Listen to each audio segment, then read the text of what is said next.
Hi boys and girls. Hi Jeffrey families.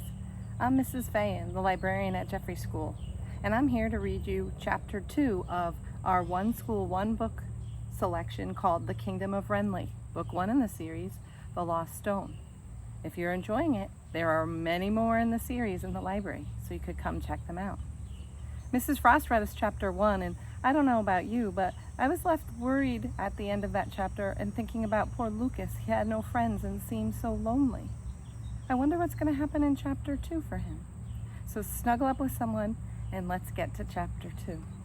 Maybe you notice a little someone that I'm snuggling up with. Chapter 2, Lucas the Brave. Lucas dashed over a bridge and down into the village. Chickens squawked and scattered to get out of his way. The villagers bowed and tipped their hats as he rode by. Clang, clang, the school bell rang down the lane.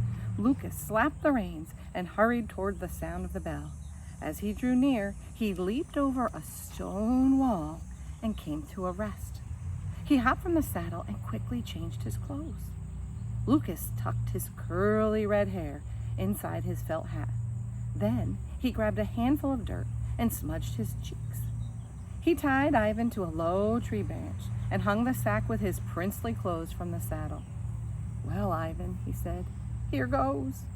Lucas climbed over the stone wall and stood in front of the schoolhouse. A swirl of smoke curled from the chimney. Lucas took a deep breath. Today, I am Lucas the Brave, he said to himself. Then he marched up to the schoolhouse and slowly pulled open the doors. Creak! The children sat in front of the teacher on benches. Everyone turned to stare at Lucas. A girl with a thin braid crowning her brown hair gasped and cupped her hand over her mouth. Good morning, boy, the teacher said. Are you here to join us? Yes, said Lucas. I'm new in town. Please have a seat, she said. I'm Mistress Carson. What's your name?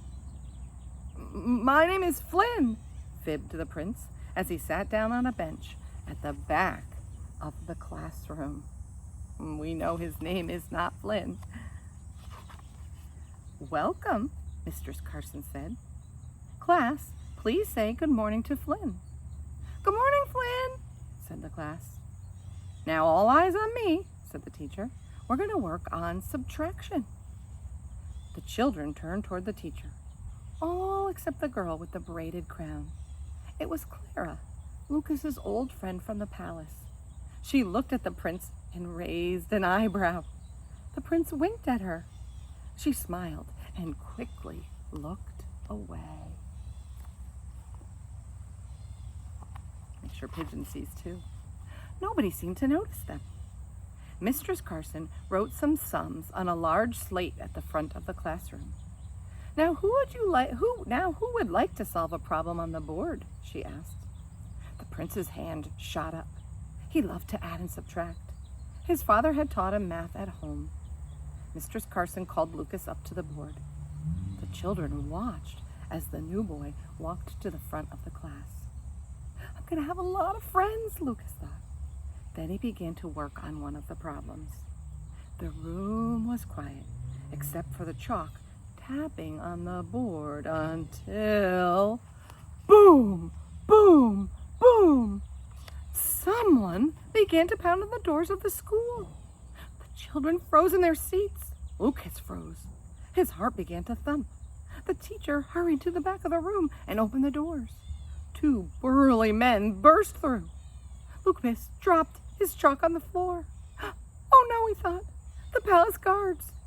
He wanted to run, but the doors were blocked. There he is, shouted one of the guards as he pointed at Lucas. That's the Prince of Wrenly. Mistress Carson and the children gasped. The other guard ran toward the prince, grabbed him by the arm, and led him toward the doors. Clara waved at Lucas as he walked by. Lucas hung his head. Now, I'll never have any friends, he thought. And that is the end of Chapter 2.